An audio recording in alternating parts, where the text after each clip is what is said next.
Good evening. Welcome to the regularly scheduled meeting of the Jefferson County Board of Education on Monday, January 14th. And do we have anybody to lead the pledge for us? Yes, we do. We have Olivia Wells from Jefferson Elementary School. And you must be Olivia.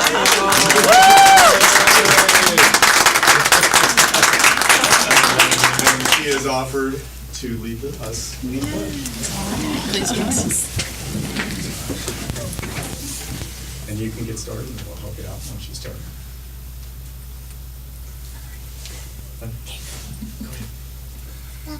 Allegiance to the flag of the United States of America and to the republic for which it stands, one nation, under God, indivisible, with liberty and justice for all.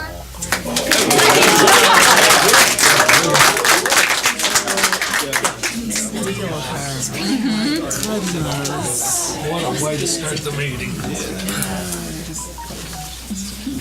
Miss Olivia, that was a terrific job. Thank you very much. And thank you very much to her teacher, Ms. King, for being here, and her principal. Thanks for coming out. Anytime. Awesome. It's fantastic. Well done. You did a great job. We'll see her back. And is her brother supporting her? Got her back? I mean, what can you say? No, I just kidding. Yeah.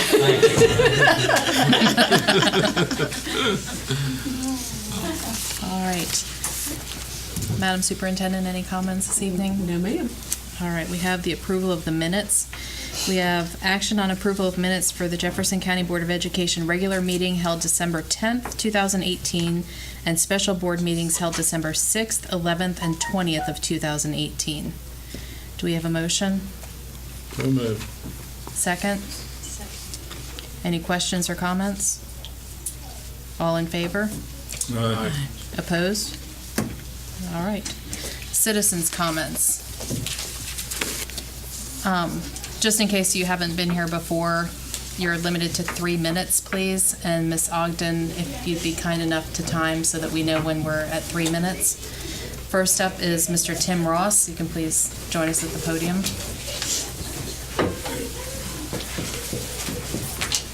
Right here?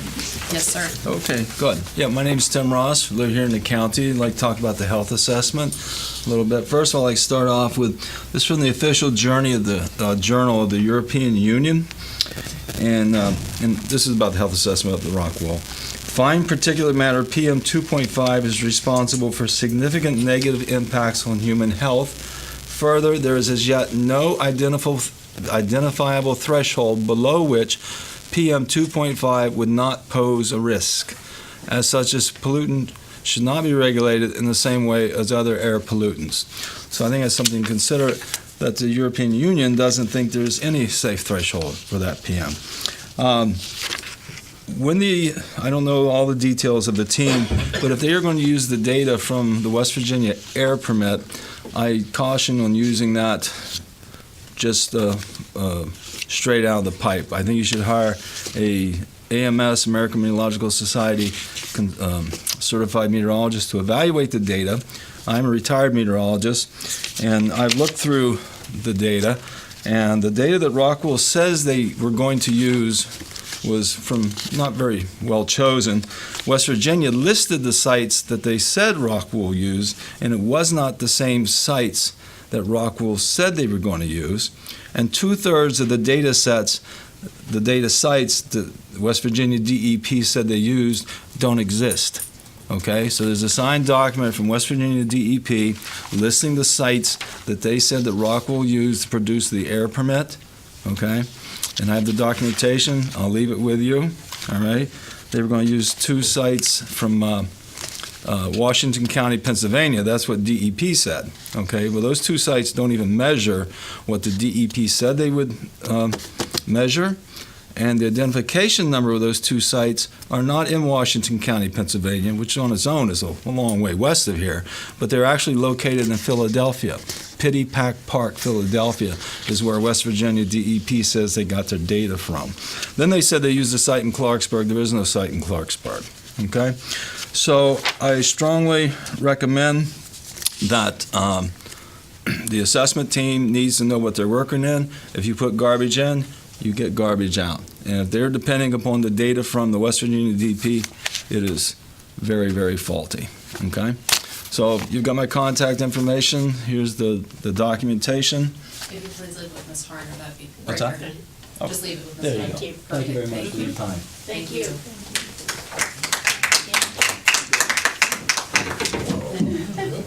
He can't jump. Sorry. Okay. I forgot how old I got from when I was younger. Yeah. Bucky Chapman.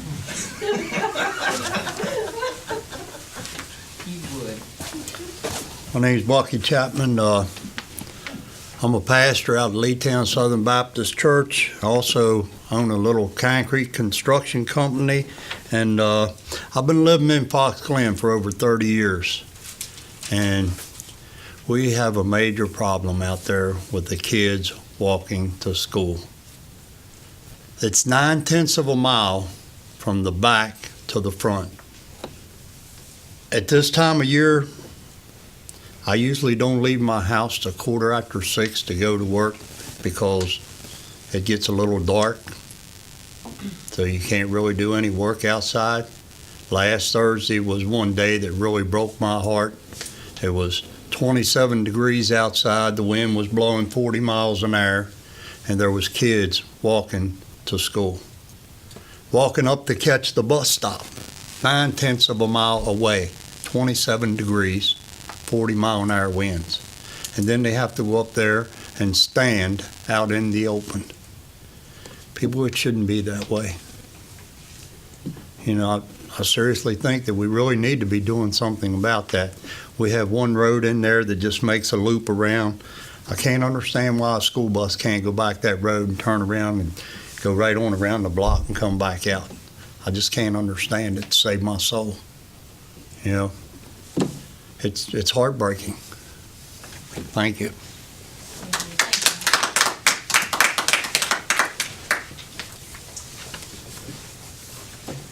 Sharon Will.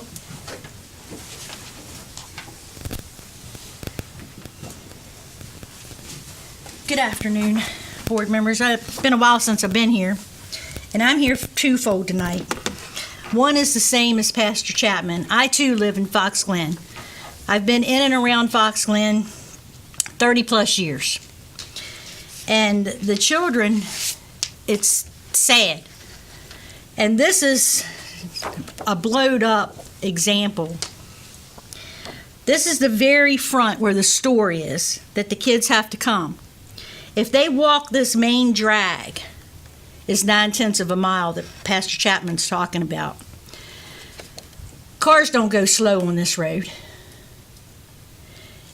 My nephew, when he was in junior high school, was hit by a car, and the car didn't even know they had hit him, and he was in junior high. He was a good-sized boy. There's no reason that that school bus, even if it's a small bus, goes and makes the loop and goes around Fox Glen and picks up on both sides. There's not a thing in the world wrong with that. What's the population of the school in North Jefferson? Well, they got a little over 200 kids. Between 50 to 60% of those kids are walkers. They either walk or their parents take them. I've seen kids walk past my house backwards because of the wind blowing at them. At least that wasn't my 3 minutes. I'm long-winded, but I didn't think it was quite that long. So can we please do something to bring a bus in? You know, I seen 2 kids get off the bus that comes up front. They were a babysitter's kids. The first thing those kids did was take off running. If you know Fox Glen, the main road's right there, the store's right there. Traffic's still coming in and out of there. The bus is back here. Traffic's up here. And, you know, we just need to do something to help the kids. That's all I'm going to say on the bus route. Have y'all seen the sinkhole that's in North Jefferson? He's saying yeah. Well, I've seen. You seen it? I'd like my pictures back, please. May I give them to you? That's the actual sinkhole. And I took that picture, was taken November the 30th. December the 1st, maintenance staff came out and put an orange fence around the sinkhole. To me, the only thing the orange fence does is gather kids' attention. It's like, hey, what's that over there for? Let's go over there and look. Well, I put some stuff on Facebook last night to reach out to other parents in Fox Glen. And there's been some things that's come back from Stephanie Reel. Yes. JUI Utilities.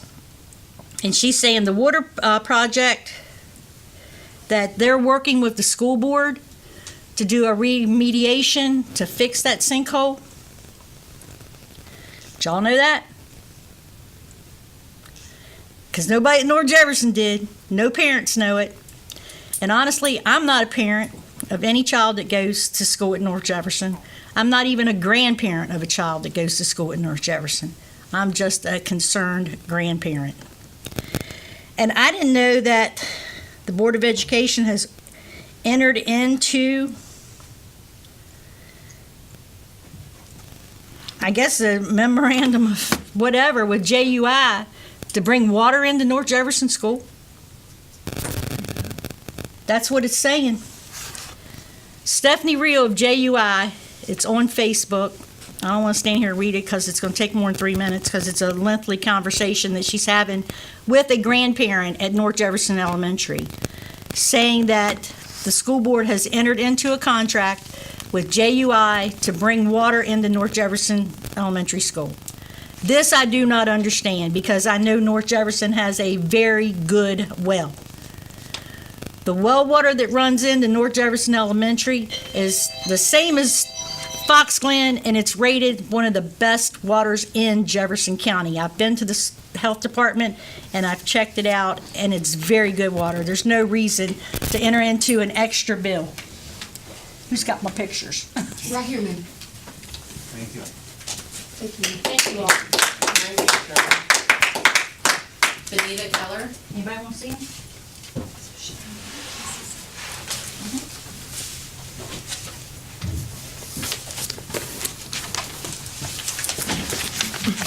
Hi, my name is Benita Keller. Thank you for having us. Hope you made it safely here. I'm your history. I went to a two-room schoolhouse in Carneysville for second and third grade in one room and fourth, fifth, and sixth in another. But now I'm a photojournalist. I travel all over the world, and I believe in the power of photograph. And I was recently going through my National Geographics and purging my National Geographics, I've never gotten rid of any yet. And I ran across this article that says, "The Search for Happiness, What Can We Learn from Costa Rica, Denmark, and Singapore, and the Most Joyful Places on the Planet." I'd like to pass this photograph out. Do I do it, or does someone else do it? You can do it. Oh, okay, thank you.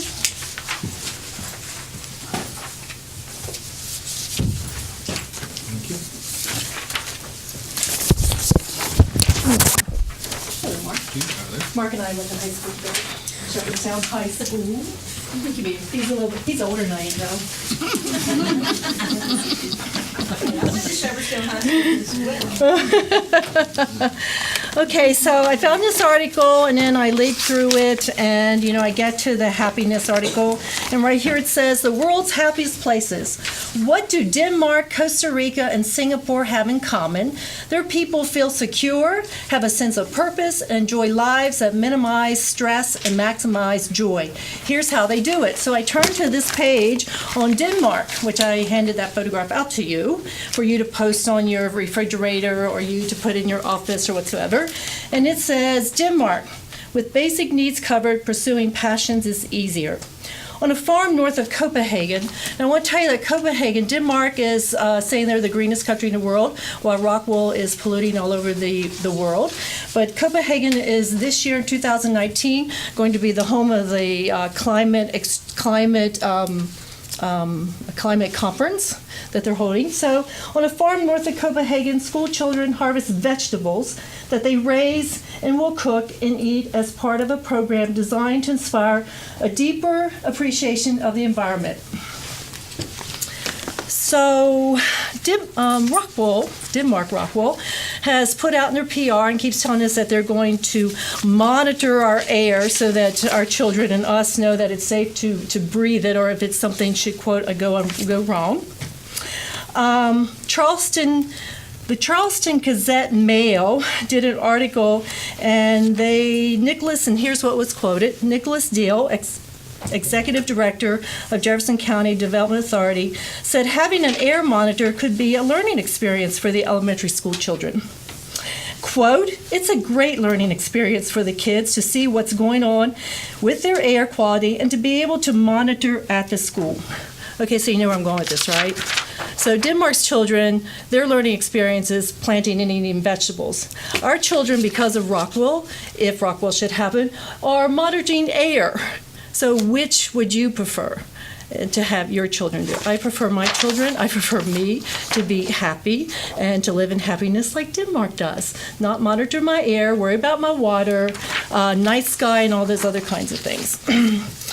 So please put this on your refrigerator to help you think about the concept. We don't live in a bubble. Jefferson County does not live in a bubble. Denmark does not live in a bubble, even though they must think they live in a bubble, because then we talk about climate change and we talk about what's happening around the world. The Chincoteague ponies are dying 156 miles from us, and we're in the Chincoteague watershed. But on January 1, there was an article in Washington Post, and when we were in Maryland fighting the Annapolis, asking Hogan to vote against the pipeline, there was mention about the Chincoteague ponies. So the Chincoteague ponies are, and so are the polar bears. So I've actually on the back put another National Geographic article for you of these cute polar bears. All the mama bears and the baby bears, and this is National Geographic article. It says on thin ice, and it says that in 2050, if we don't stop climate change, that the polar bears are going to die. I say, if you're not going to save our children, please save the polar bears, and by doing so, you save the Chincoteague ponies, you save the Maryland crabs, you save Jennifer King's bees in Carneysville, and you save our children, and we're all going to be as happy as Denmark. Thank you very Thank much, you. Ms. Keller.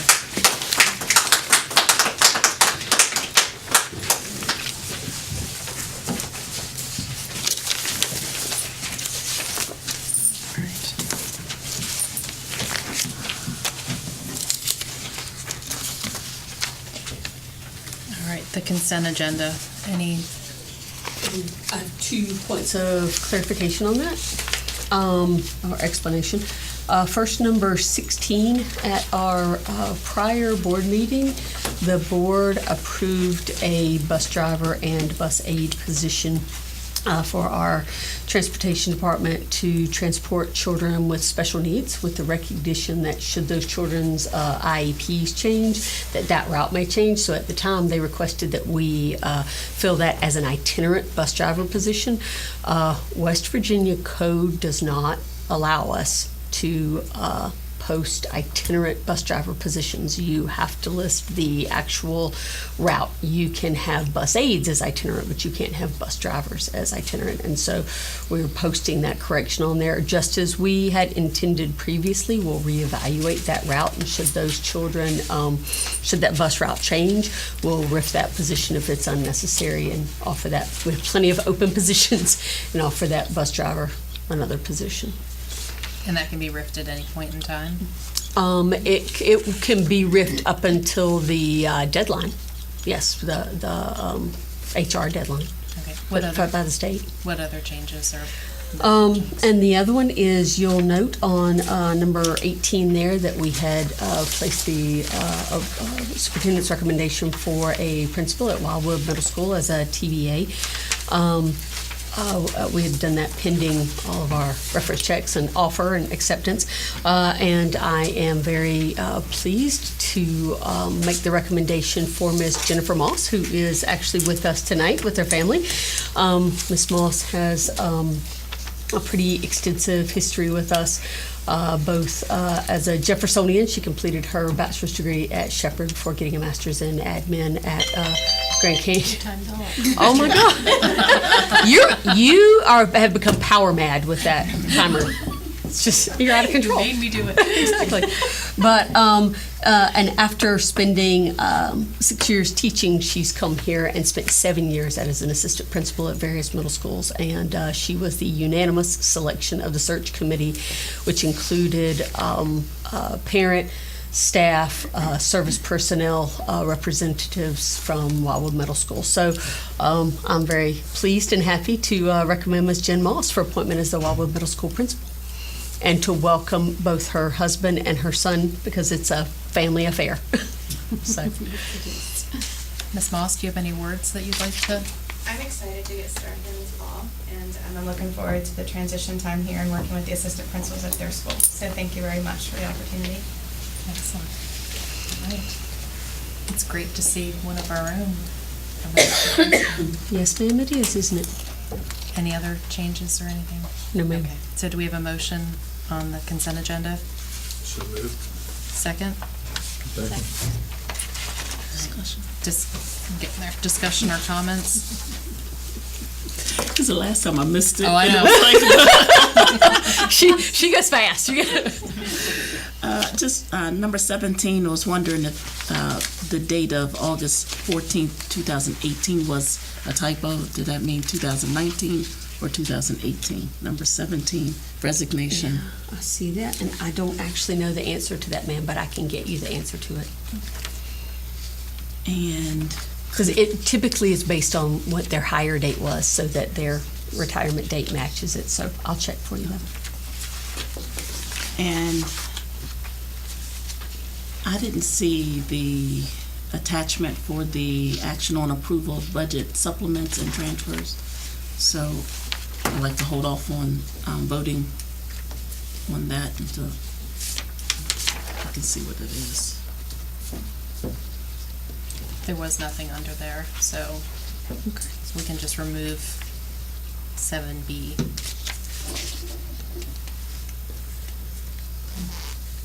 Can I make the suggestion that we go ahead and accept 17 as it is, because the fact that if it's a position that we need them to resign for you to repost, and then we can always change the date at another point in time if it needs adjusting. Certainly, ma'am, that's at the will of the board. Yeah, But I will get that didn't know. information. That's Yeah. a good question. I just don't know the answer. And then the other comment that I would make is for that Brookline bus operator, is it possible to make it for the remainder of the school year? Because if for some reason, the student doesn't come back next year and we miss the RIF of March or whenever the date is. Okay, my time's up too. Shortest board meeting ever. Now I know how to do it. So is that possible to make that position for the rest of the school year? Yes, ma'am. The board can set an end date for the position. Okay. Is this the position that we were going to look to see if we could pair up with Berkeley County on?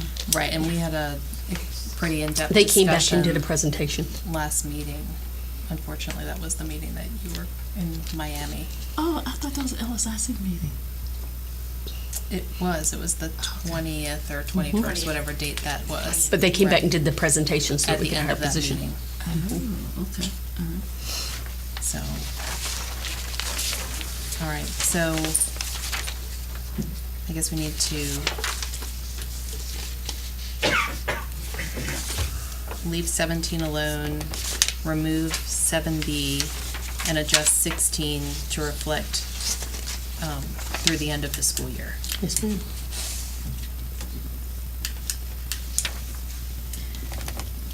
Any other So questions or comments? We're amending the motion to include those things, correct? Correct.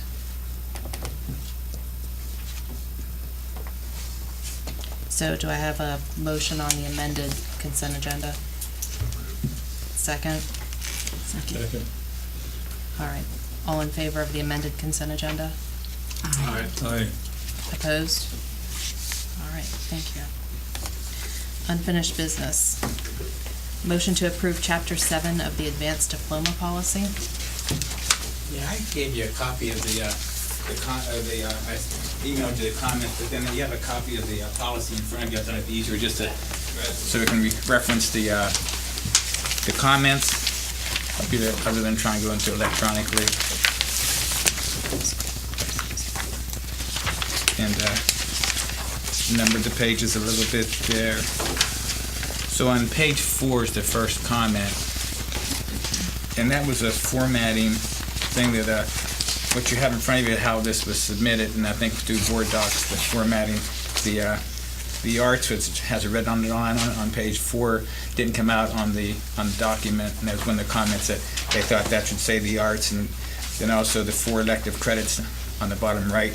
See, it's in there already, but I'll double check with Mary Beth of why those didn't come through, or how I sent it to her. So those are well taken comments, and they're things that were already in there, but I think the formatting, transitioning from the email I sent and how it got printed came out different. And the other comment on page 5 there was questioning, if you'll see there's a red underline on the best practices that encourage students to experience following, and then the computer science courses. That's on our standard diploma, but it's not included on the advanced diploma, which we still have. Both of those would be in our document, and that was not included as you look through later on the document on page 7 and 8. That part's not included for the advanced diploma for students that are, and I honestly don't know if that makes a difference or not. And we can certainly put it in there if we wanted them to look identical. But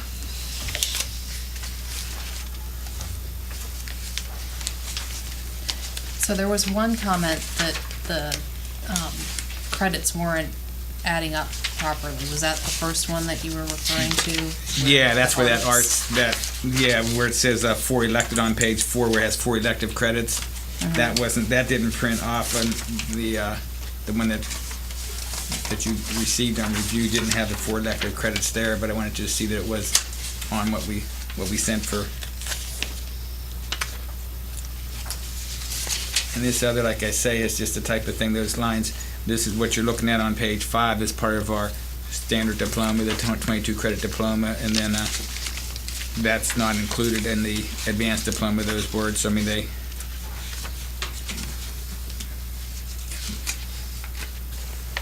can certainly put those in there if you felt that was.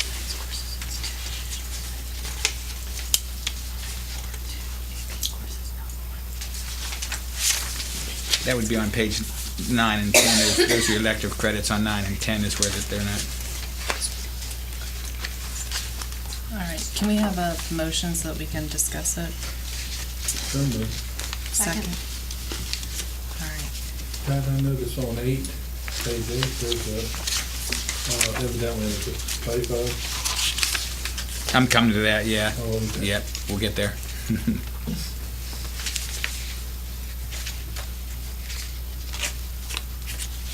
So, Mr. Blanc, you're saying that we're gonna make sure that page 5 is the same? That was the comment that came out from one of our, actually a business teacher submitted that comment and thought that we should include that in the same language in the advanced diploma as we do in the standard diploma. Do you have any reason why we would not do that? No, I don't. There's certainly no harm in doing that to keep them similar. You know, because I don't think we're not trying to say one's so much more challenging that we wouldn't include best practices. It would make sense. I think those practices should still be considered as best practices, regardless of what diploma someone's working toward. Do they still identify a career cluster? No, they go. I think more of a pathway, but they don't. Right. Because that's one thing that it does say on here on page 4, that they'll identify a career cluster on the bottom. It's page 10 also. Let me check on that to make sure.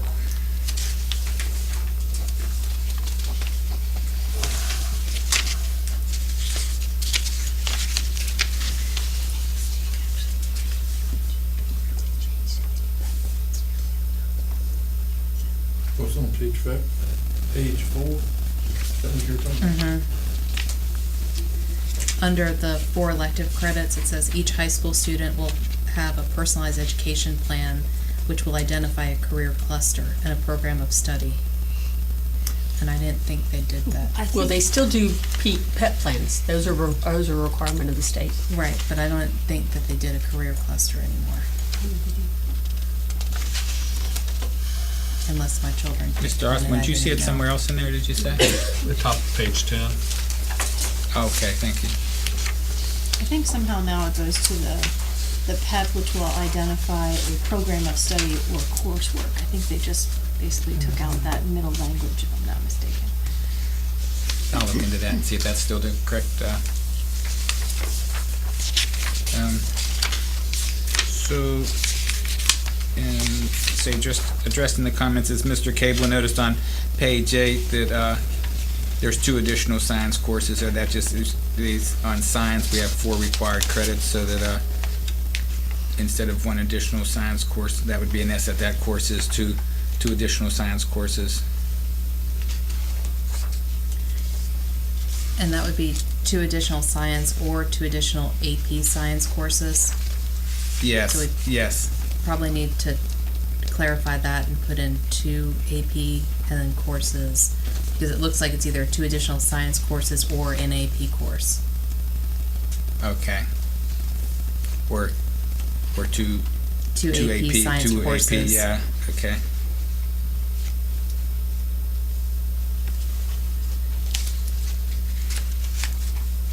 And next, the last comment is page 10. See, you have on the bottom of page 10 there, the honors courses is one of the recommendations was that we remove that component out of it because it's not quite as demanding as the dual credit and the AP courses, and doesn't go toward enhancing our schools on their on the school report card.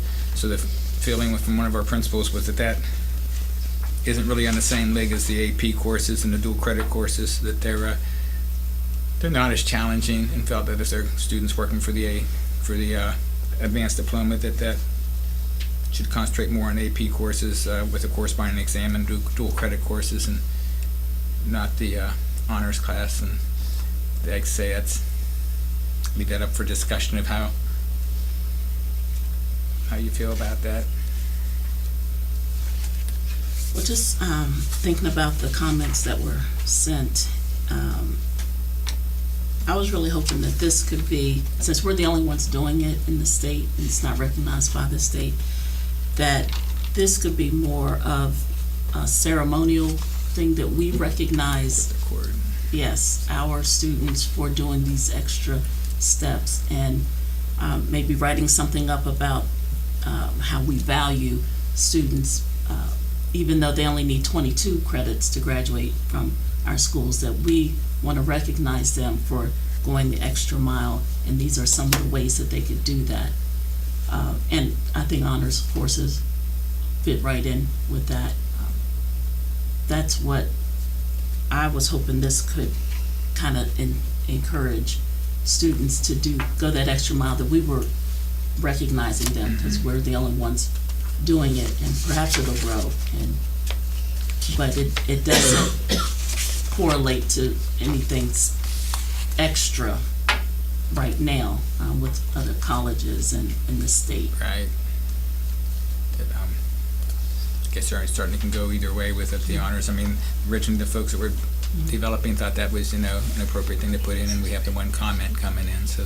Right. But could the language kind of speak to that this is something that we want to recognize our students for going the extra mile?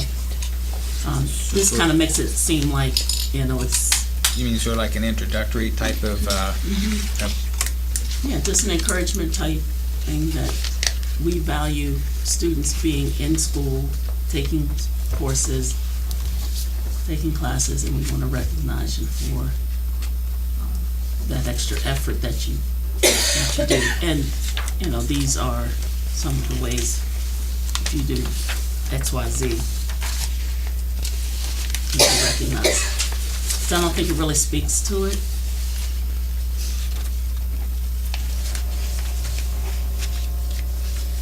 that would be a paragraph or several sentences in this, like I say, introducing the advanced diploma, the sort of like the rationale for it. One concern is on page 6, it talks about also recognizing kids that achieve an industry-recognized certificate or license or workforce training programs. So would that also include our Rumsey students? Because I don't believe they offer AP classes over at Rumsey, but they do offer honors classes. So maybe that's why we need that, to leave that honors in there as an option to check that box. Because if we're saying they must have an AP course or a dual credit course, that may not be Feasible. an option for those kids. So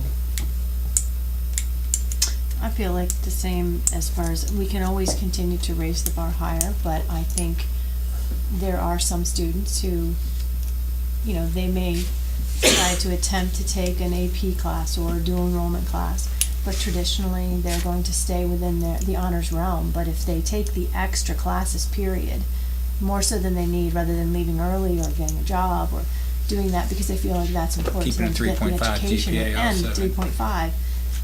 You know, again, they're going to be all across the board, and if we find that there's issues with it, you know, we can do that. But I still feel like it gives more students the opportunity to excel and do what they feel is an advanced diploma, rather than, we don't want to make it so elitist that, I mean, that's not what the point of this is. The point of this is if you're willing to work hard, get the good grades that you need, and take the extra classes, that we're willing to honor that. So, I mean, I get that point, but I don't know that that's fair for all students, in my own personal opinion.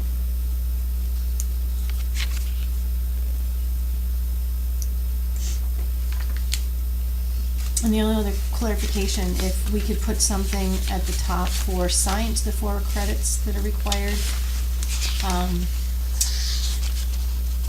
somehow that we need 4 credits and they can be the AP dual enrollment or,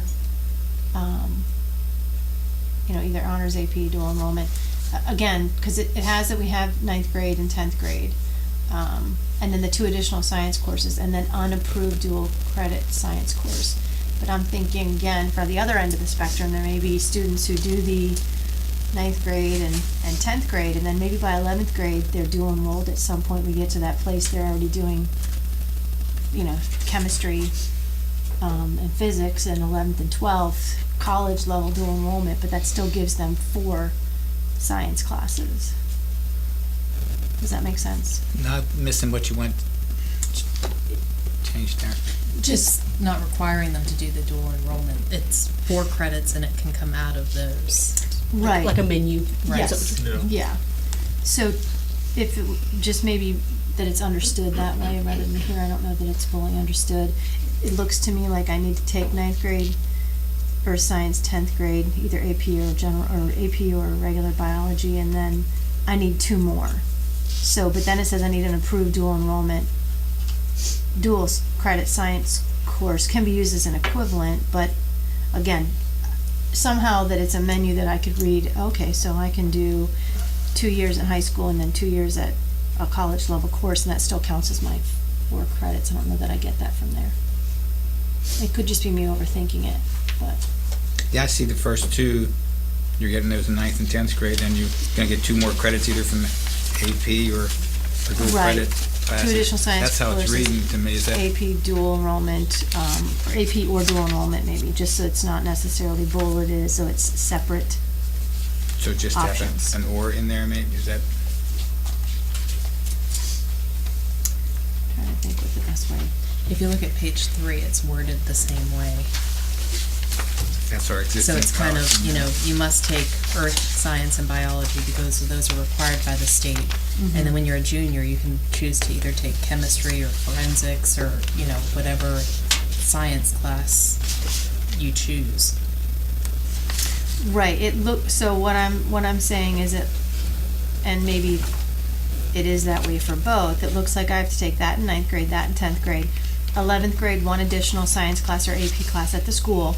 And then in 12th grade, I can choose to take a dual enrollment science class. That doesn't really put the grades on there, though. It sounds, Right, they aren't there, but because the first two have grades, which they should, like, that's how I'm reading it. I mean, as a parent, if I was looking at that, that's what I would see. And then when we look at the advanced piece, I'm reading that since now it's 2 additional science classes. You know, I don't know, it still looks like 4 and 4, even though it says 3 credits and 4 credits.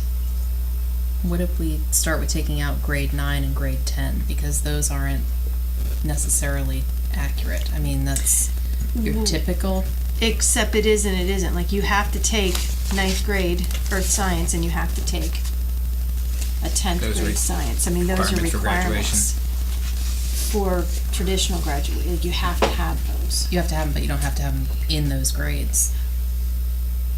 Right, but if you don't get them in those grades, it's guess not. they're the precursors pretty much to the others, aren't right. they? Dual enrollment isn't going to happen in 9th grade and 10th grade for a science class traditionally. I mean, again, it can. I'm not saying Carmen couldn't be there, but I'm just saying. I'm just saying, right now she's in 9th grade and she's taking earth and biology. So, you know, This is true. the Yeah. 9th and 10th, I don't know if that's confusing So maybe, as well. as Dr. Gibson was saying, maybe we just make it bullets. The 4 required courses are 1 earth science, 1 biology or AP biology, 2 additional either AP or dual enrollment courses, period. Or regular science, they don't have to be AP. Because if you take forensics as your 3rd science or regular chemistry as your 3rd science, they don't necessarily have to be AP or dual enrollment. For our advanced diploma, For advanced diploma, it has to be honors, we're AP, looking for the or more challenging classes there. or Then. dual. So in the advanced diploma part, you could put 2 additional in either honors, AP, or dual enrollment. In the traditional diploma back in here, maybe it just needs to say, or it could stay the way it is, except it could say 1 additional science course in either general honors, AP, or dual enrollment. But the thing is, we don't offer honors chemistry. That's not an option right now. And then the 4th science would have to either be AP biology or AP chemistry, and we don't always offer those. And so you might have a kid that, you know, wants the advanced diploma, but takes regular chemistry their junior year and forensics their senior year as their science, which is perfectly fine. They're getting 4 sciences, which is 1 more than the state's requiring. But they're not honors or AP or dual enrollment classes. They're just science classes. So are you saying we just leave it to say 1 additional science course? No, And 2 additional science courses, period? one for the additional for general the and 2 for regular. and don't then put anything about dual enrollment, nothing about AP, it's just that it's, I just think 2 additional science courses, and then, you know, it could be either AP or dual enrollment or, you know, or whatever. I mean, it's just a Right. science course. Yeah, you can say 2 additional science courses, then you can say an approved AP or dual credit may be substituted for the equivalent course. that would work. It would at least be less confusing there.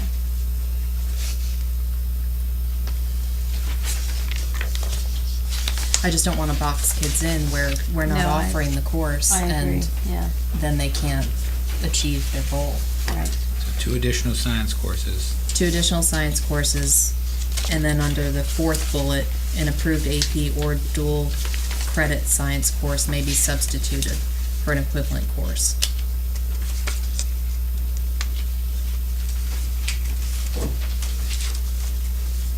That makes sense, because then the 2 additional science courses leaves you open to all of the other possibilities. I'm So sorry, then we'll maybe make this- substituted for, what was the last part of that? Maybe 2 additional science courses, an approved AP or dual credit course may be substituted For an equivalent course. for equivalent course.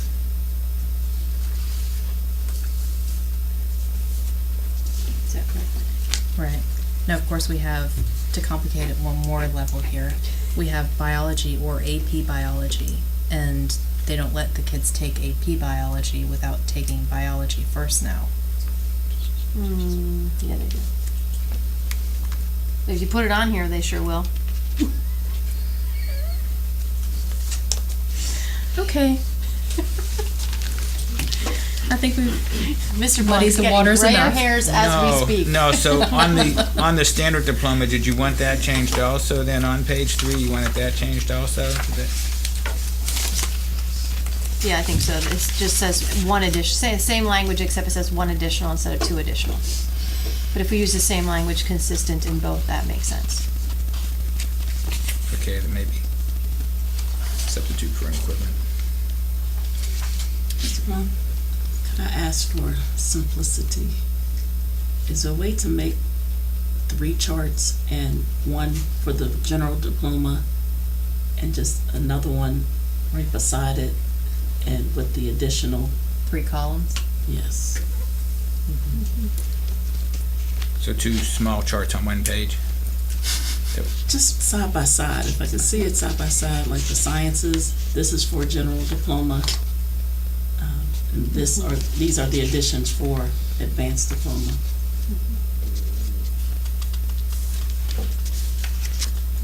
Yeah, that would work. Great. Thanks.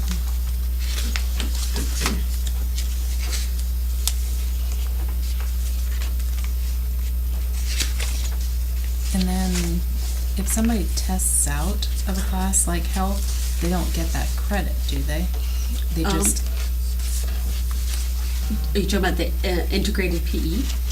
no, they- because, well, both. Because the integrated PE, we have the 2 options, the one where you get the credit and the one where you don't get the Yes, credit. ma'am. But it says, you know, when it's adding the credits up, it says 1 required credit. So would it be 1 required credit or completion of? Or completion of WVDE PE requirements, which you can meet through either the testing out or through the integrated extracurricular. Right. I'm just worried that, you know, when we have that 3rd option there where you don't get the credit and it's saying that it's a required credit, it's just contradicting itself. That and also so for the PE and for the health.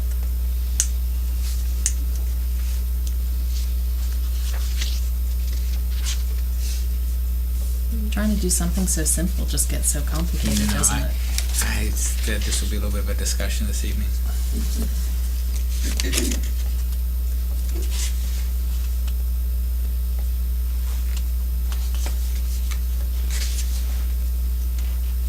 So at this point, do we make 1 chart with 3 columns and come back next meeting, or?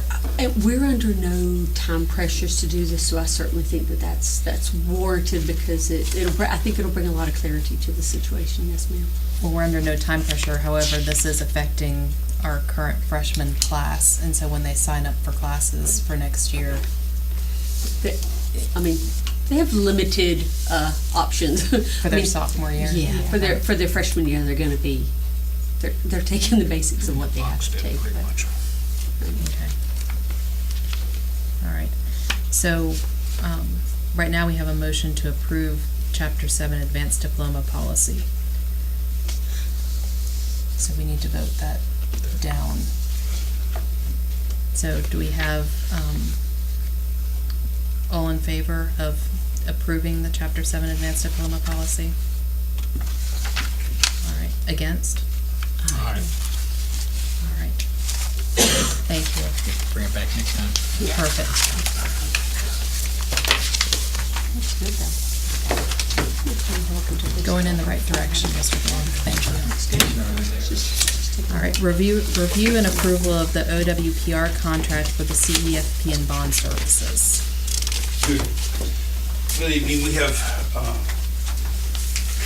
Randy Jones with us from OWPR, who is their principal. So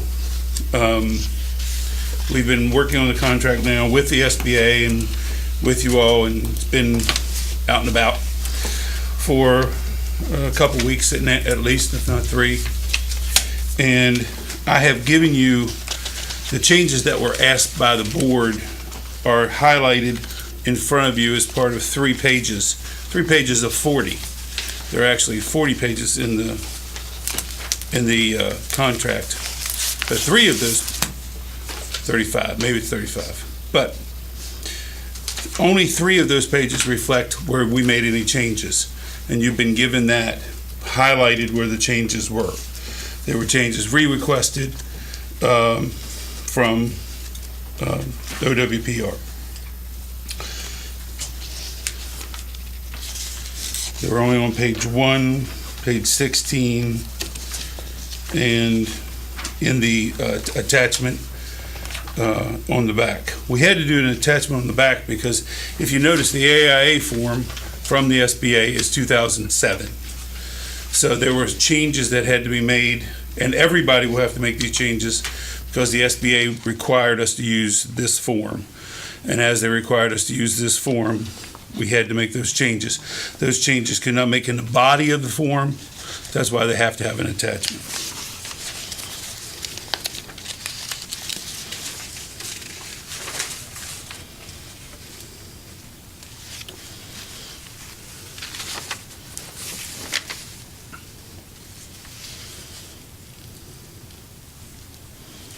Can we ask questions now?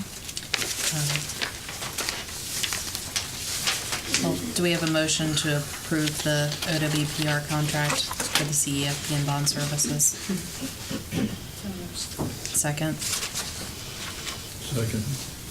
All right, questions and comments? Yes. The reimbursables, is there a limit on the reimbursables, like a percentage?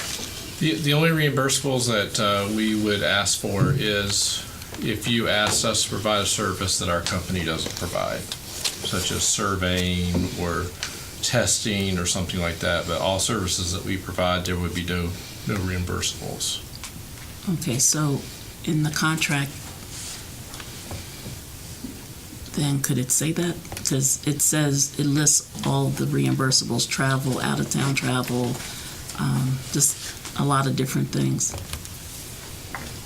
Compensation for reimbursable expenses, and it has 11 that are listed. And for 11.8.2, for reimbursable expenses, the compensation shall be the expenses incurred by the architect and the architect's consultant plus 10% of the expenses incurred. So those are for situations where you may ask us to go to Washington, D.C. to look at a project that you like, something like that. This would not be applicable to what we're doing as part of the study. And I'd be happy to amend that. We can do that by striking it out and initialing it. But our intent is not to have any reimbursables for Jefferson County Schools. Okay, I understand reimbursables. I was just wondering if there's a limit.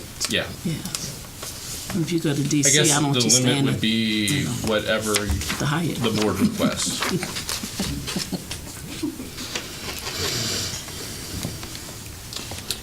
This bond would be up to 2 new elementaries and 1 new high school. That's what we're asking them to look at.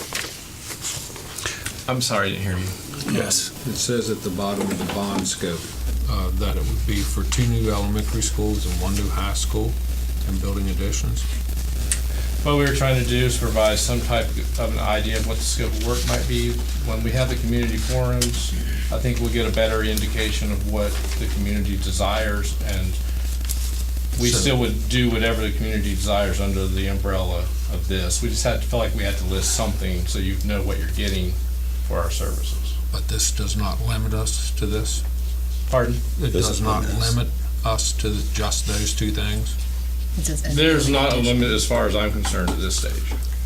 If you change your mind and you want to do middle schools instead of high schools or 4 elementary schools, I think at this stage we could provide the services that you want, whatever kind of the community consensus is. Under the cost that's on here? Yes.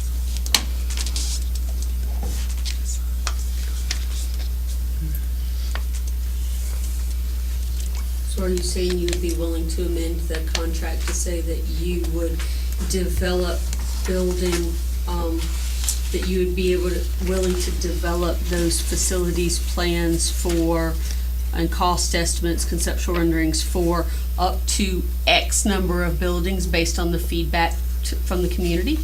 that's probably a good way to do it, actually. That way there's no preconceived notions about what we're doing. Okay. And what would that number of buildings be? Are we talking about new buildings, or we could do? You've already up put in here to- potential site improvements, building envelope improvements, infrastructure, so that's certainly a part of this. And then you reference conceptual floor plans, site plans, exterior renderings for new facilities, so. Up to 6 new facilities, and then up to 6 additions, if that's agreeable. I think that gives you a lot of opportunities there. Some of your schools are new, so they're in very, very good condition, so I'm not sure those would really have a lot. And this also includes all 19 facilities, which is this building and transportation buildings. So.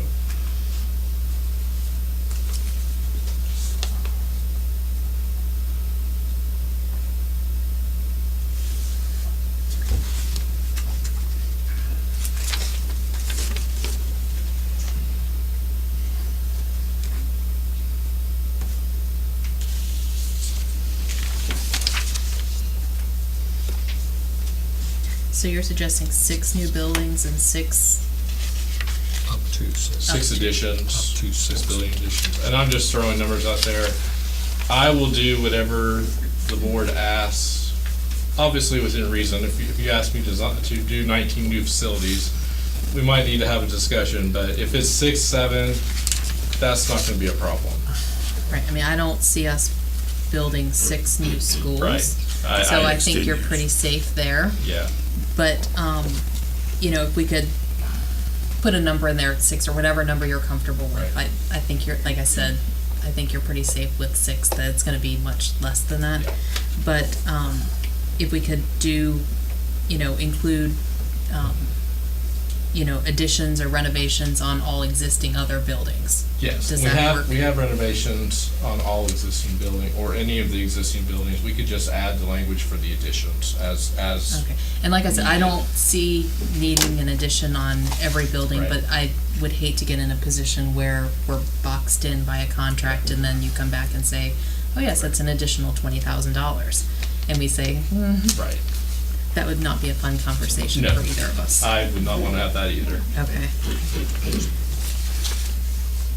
All right, So I think what the issue is that we're discussing, just so I'm clear, because in the beginning sentence, it does talk about that all of them will be evaluated for the potential site improvements, infrastructure improvements and apparent deficiencies. But then the last statement, when it talks about the OWPO will provide conceptual floor plans, site plans, exterior rendering, and conceptual cost estimates, only then does it say to the new buildings. So we need it to say to up to 6 new buildings and any existing structural deficiencies found needed or something of that nature, so that we know and we have more of an open. Yes, I think that is fine. Ralph, do you know if our legal counsel is able Yes. to look it over? Yes. Tracy reviewed it over the weekend and signed off Sunday, I believe. She sent it back to me approved Sunday.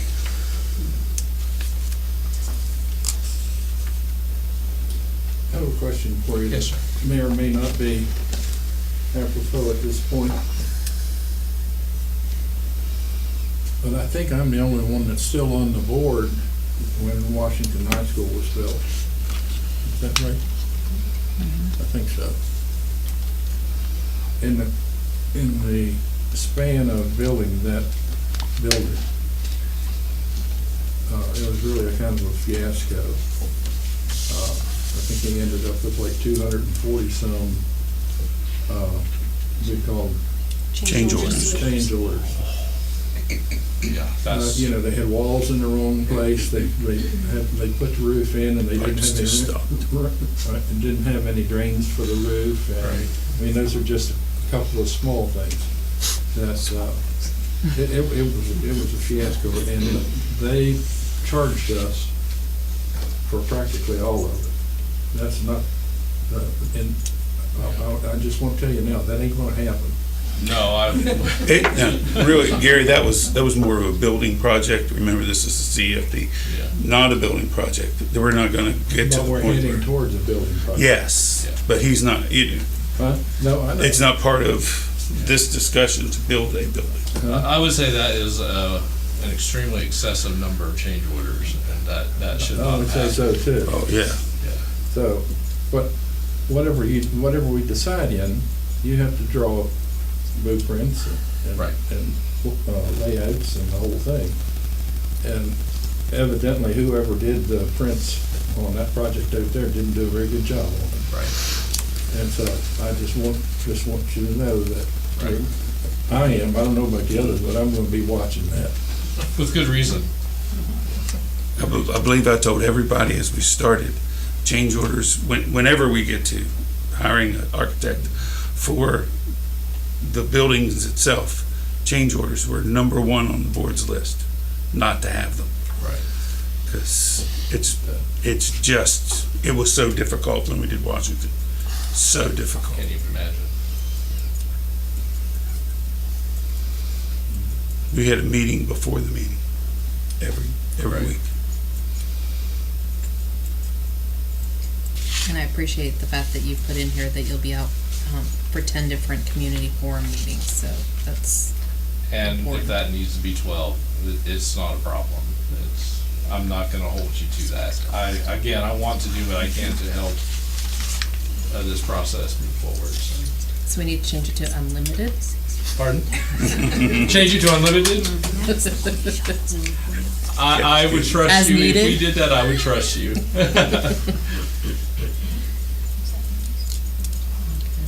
And I also do appreciate the fixed costs. Pardon? I said we do appreciate the fixed cost.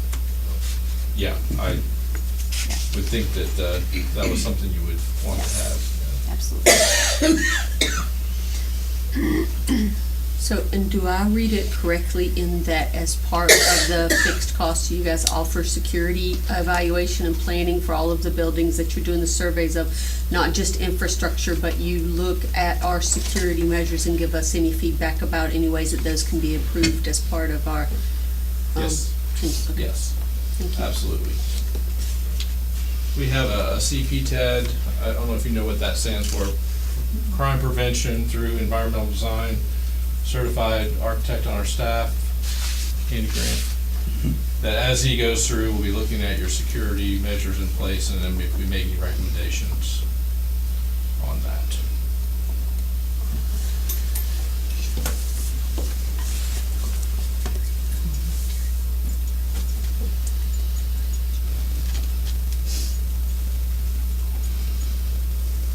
We have gone through 4 schools, and as we went through those schools, we've noted to Mr. Dingus several items that we would make recommendations on and how we could accomplish that. So we've already started that process.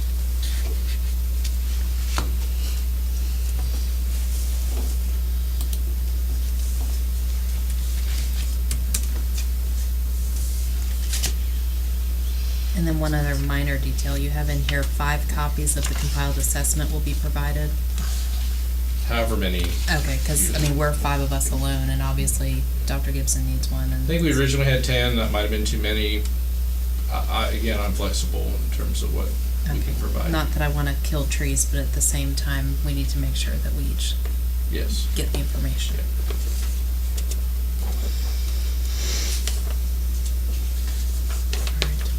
Any other questions or comments, or?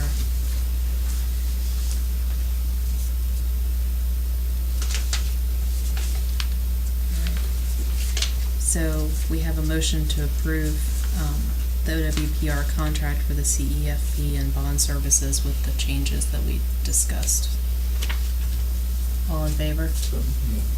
We have a motion already. Aye. Hold up. Is the motion to approve what we've been given, or the motion to approve With the changes that we've discussed. With the changes and corrections. So, all in favor of the contract with the changes that we've discussed? Opposed? All right. Thank you very much. Hopefully it'll be a pleasure doing business with you. Yeah, we're looking forward to it. Yes.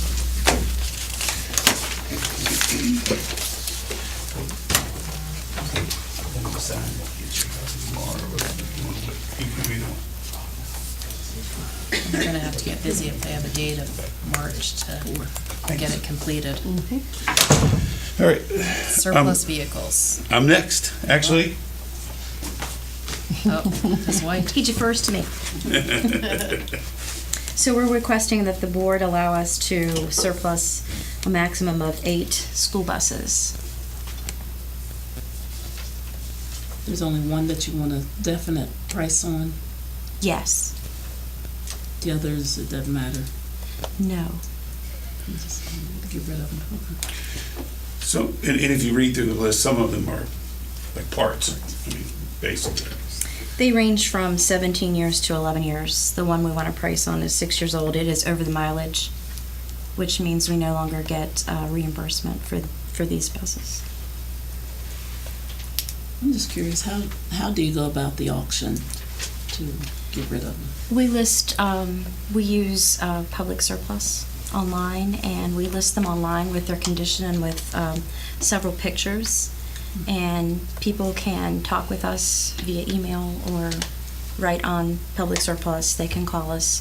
They can come out to look at the vehicles, and then they just make bids. So once the bidding closes, we go contact the highest bidder. We started that last year, and we went from getting like $1,000 a bus to about 4,000, 4,000, about $4,000 instead of $1,000. So it's a major increase in the amount of money we got for them because it's the same thing. They've generated interest already. People have been calling. Right. So I saw the last year's bidding award, but I was just wondering, I just stumbled upon it. Right. And I was just wondering, is this something that we announce, advertise? I mean, I was just wondering, is it just for people who already know about that auction site? Believe it or not, we have a following. We have a following of people who ask. There was no advertising last year. I'm certain we could work with Dr. Gibson and Hans to say we have those out there, and maybe that would generate even better bids. But doesn't the auction company, don't they advertise it? Isn't that the state? It is not the state, no. It's not the state? Mm-mm. Mm-mm. Didn't we used to go through the state? We didn't last year. We went through the public, exact same website we were talking about today. So when are they going to go, if all goes well? When will they go on? Oh, I would have them ready by the end of the week. End of the week, and they'll last for how long? I believe 10 to 14 days. I think we have discretion to set a length of time, but that's typically how long.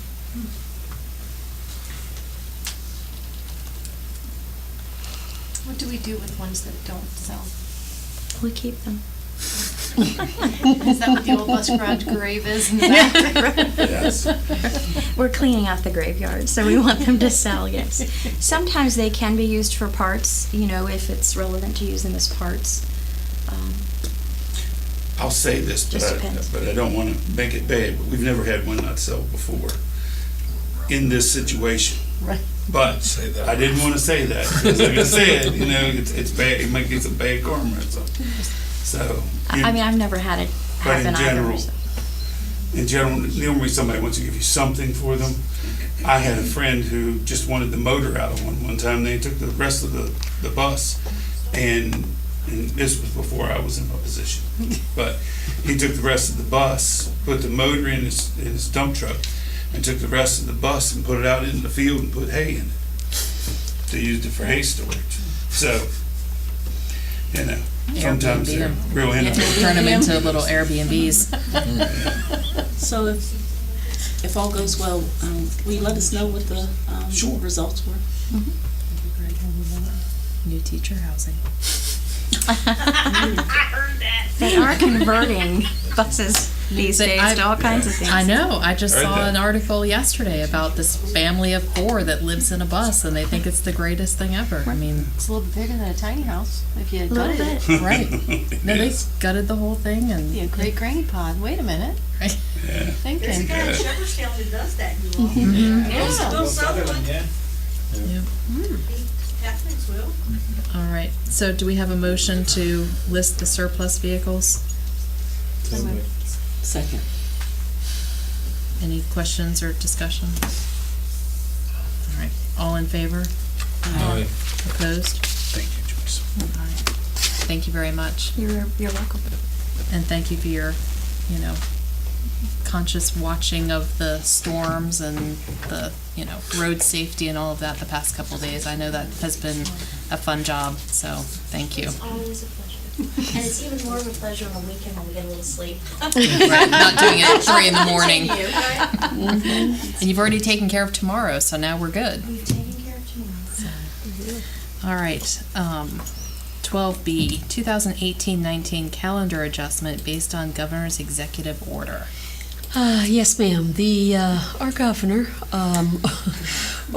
sent out an executive order right before the holidays declaring both Christmas Eve and New Year's Eve as holidays for state employees. And as you saw during the declared day of mourning for former President George H.W. Bush, they made the determination that public school employees are state employees and fall into that classification. So in our calendar, we had, of course, our employees were off that day, but we had utilized one of their OS days. For folks that perhaps haven't been around that long, public school staff were provided with 6 what are called OS days in lieu of raises for many years, and so they're given those 6 days in their contract. So since that day was declared a holiday, we need to give that OS day back to our staff. It's in their contract. So we wanted to do that in a way that didn't impact students and take any instructional time away from them. So we went back through the calendar, and the next date that we have that would not impact instruction for students would be March 12th. We have a professional development day planned on that day, and we can convert that into an OS day so that our faculty can have their OS day. Do they need that professional development day, though? Because I know we worked so hard to get them those days. Would it make more sense to put the OS day at the end of the year, or does that not make a You would be extending, if you put it at the very end, so they have a 200-day calendar. If you just put it on the 201st day, you haven't given them the day, you just extended their number of work days to give them that last work day off. Does that make sense? So out of that 200 days, 20 days, 6 of them are OS days. And so if you just lay it at the end, they're actually going 201 days because the 200 days has the student days built into it. Does that make sense? The 180 student days. Right. So we either take it back out of something that's already in there, or you'd be pulling students, letting students go a day early, because it's a day without students. It's a day that they get paid that they don't have to work. We may need that with the snow days. We may. Hence the March 12th suggestion. We wanted it on a day that wouldn't impact students. And, would I love to get another day of staff development in? Yes, I would. Did our teachers earn that day as part of their contract? Yes, they did. And, for the governor to come in and he had, I'm sure, very positive intentions in declaring that a holiday, which is, they don't use we're not forcing teachers to use their leave to take a holiday that the governor's declared, so. Right. And was it both of those days or just the 24th? Just the 24th. Mm-hmm.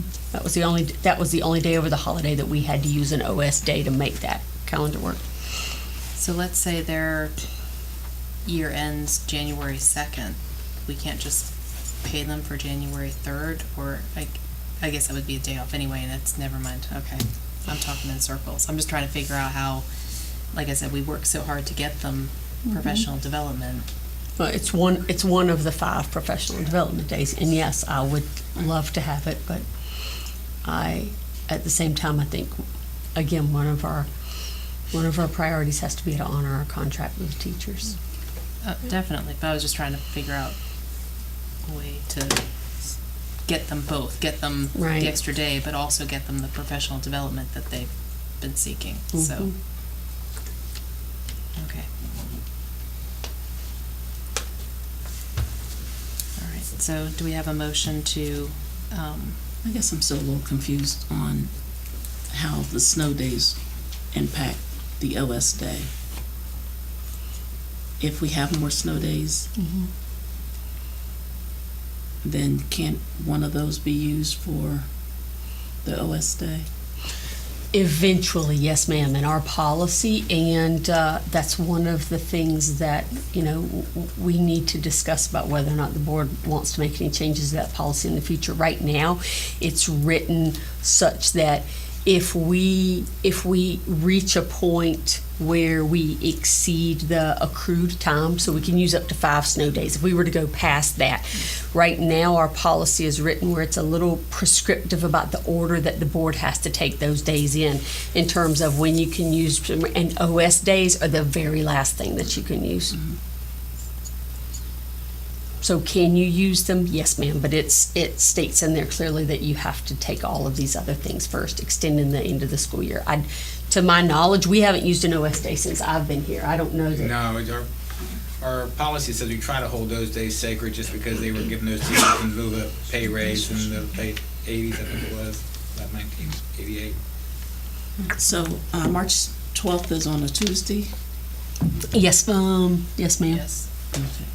So, And it was already a day off for students because it was a professional development day. Yes, ma'am.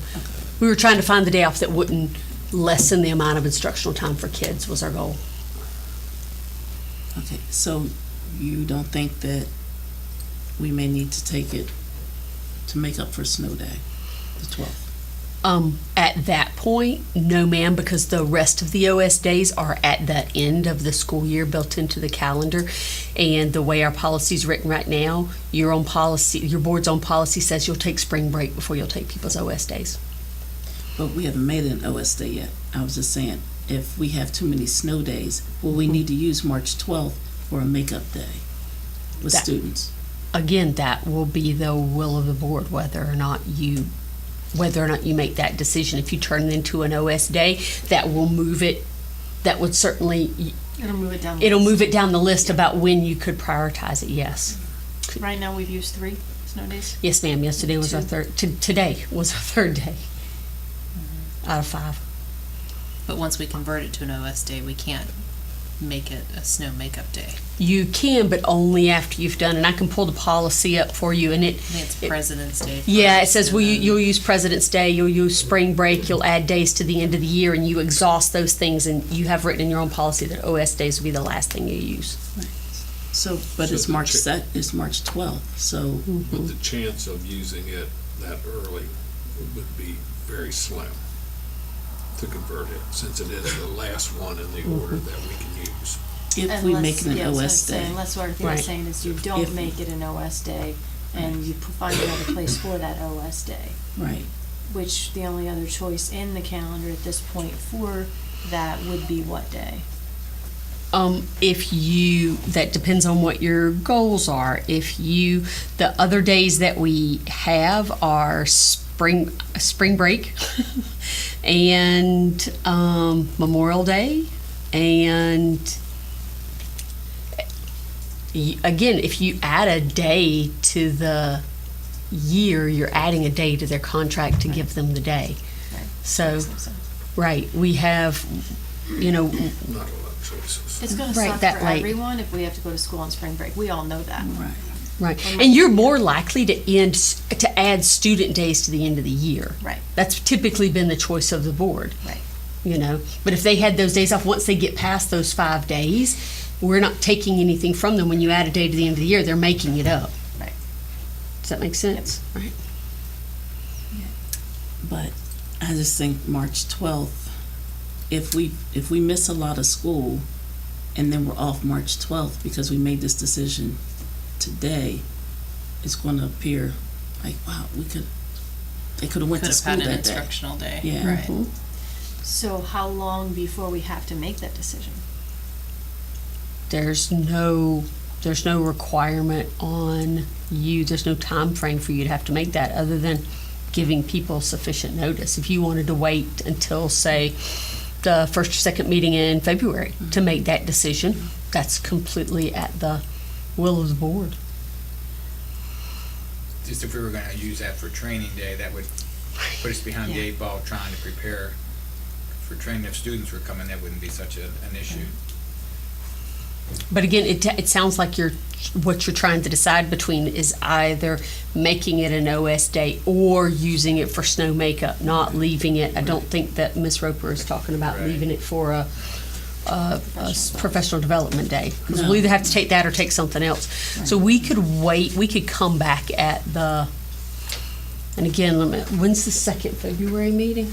We could come back at that meeting and it would still give folks a couple of weeks' notice. And as for families, they are already planning on being off, so it would just be our staff. I think it's the 18th is the second. 25th. 25th? The 11th In and the February? 25th are the meetings. Okay, so that would be a little over 2 weeks notice to the staff who made that decision. Because I think we'll also have to announce to the public also, if we have to use that day for instruction, that they need to be ready to come to school. Absolutely. So we can come back with this in February when you have a little bit better gauge of just how many snow days are going to hit us. I think that's a good idea. I think that's a better idea, because if we need to convert that to an instructional day, I mean, the instructional days in March are a lot more valuable than the instructional days in June. Yes, ma'am. And looking at the weather forecast, Mother Nature is not our friend. And so if we have to convert the 12th to an instructional day, and that shouldn't really impact too many families because of the fact that it's a Tuesday, and it's not like people made plans to go out of town. And then if we converted one of the days in spring break, like the Friday 19th, the before. Friday before Easter, whatever, converted that to an OS day, because those are not OS days, those are out of calendar days, are they not? Yes, ma'am. Then that, I think if we had to leave, Well, the to take spring- 19th is already an OS day in April, but Well, if we the make the other 4 days, 18th. right. Okay, so we'll come back, we'll see how many snow days we end up with, and we'll come back to you in February with, here are the dates we could possibly use, and that way you guys can make a more informed decision then. Okay. All right. I think the staff will end up being happy. There isn't. They will be. About that, then if we have to lose a spring break day at the end of the year, they don't want to be here longer. Right, they don't. Because the kids are crazy by then. So, possible executive session this evening? No, ma'am, it's no executive session. All right. Any other questions or comments or observations? All right. 8:24. Thank you.